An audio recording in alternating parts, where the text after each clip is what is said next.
You know, being broken down on the side of the road because your radiator has overheated, or maybe on a cold morning, your car won't start because the engine block is actually frozen. No fun at all, is it? Well, the good news is you can keep tabs on it yourself using one of these. Of course, if you know how to. Now, it's a good thing it's a Mechanic Monday.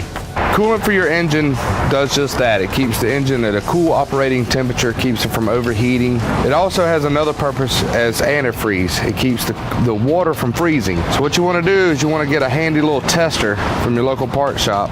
It's going to show you some numbers to show you how hot or how cold your coolant can stand up to.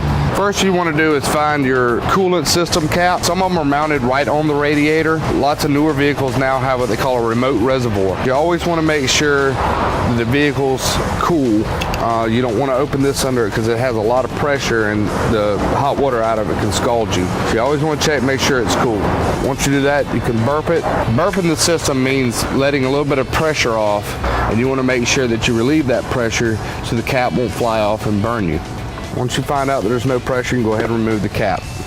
Now you want to take your tester, just put the tube down into the coolant and make sure you get enough in there. Give it a squeeze, it'll suck coolant into the tester. Once it fills up, pull it out, turn the nozzle up, and watch for the indicator to float.